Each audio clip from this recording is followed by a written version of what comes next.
உங்களுக்கு பிடித்த சமையல் சேனலுக்கு உங்களை அன்புடன் வரவேற்கிறேன்.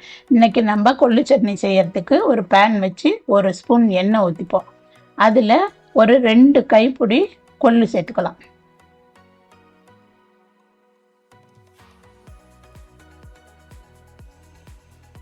பாருங்க 2 கைப்பிடி கொள்ளு சேர்த்துப்போம். அதை நல்லா லேசாக வறுத்துக்கோங்க. ஸ்டவ் வந்து சிம்மில் வச்சுக்கிட்டு லேசாக வறுத்துக்கோங்க. அது கூட வந்து நம்ம ஒரு 6 காஞ்ச மிளகாய் சேர்த்துக்கலாம். இதையும் இதோட லேசாக வறுத்துக்கோங்க.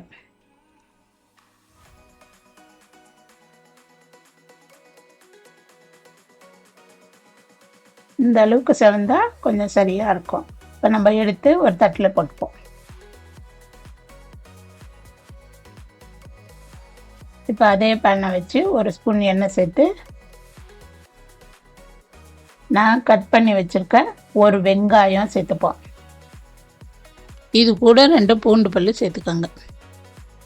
அது கூடவே ஒரு தக்காளி சேர்த்துப்போம்.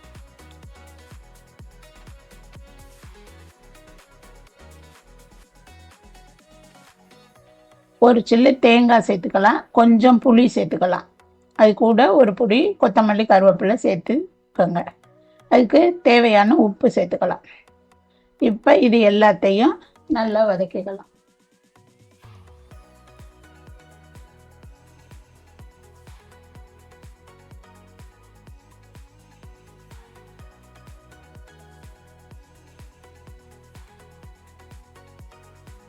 கொஞ்சம் நல்லா வதக்கிக்கோங்க. இது கொஞ்சம் நல்லா வதங்கினா தான் நல்லா இருக்கும் சட்னி. இந்த பச்சை வாசனை போகிற அளவுக்கு கொஞ்சம் வதக்குங்க. கொஞ்சம் கலர் மாறுற அளவுக்கு.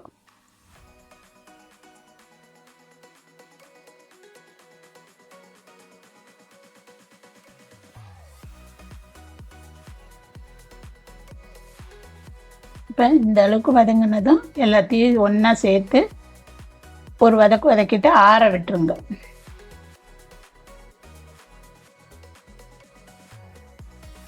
இப்போ ஸ்டவ்வை ஆஃப் பண்ணிக்கோங்க.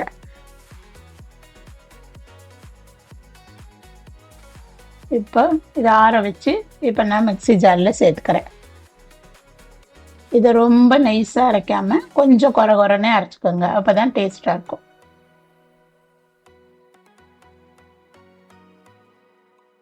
இப்போ அரைச்சி எடுத்துகிட்டு வந்து இதில் சேர்த்துக்கலாம்.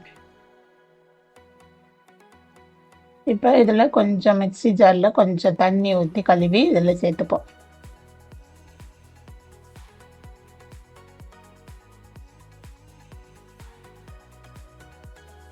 இப்போ இது தாளிக்கிறதுக்கு ஒரு பேன் வச்சு 1 ஸ்பூன் எண்ணெய் சேர்த்துக்கலாம்.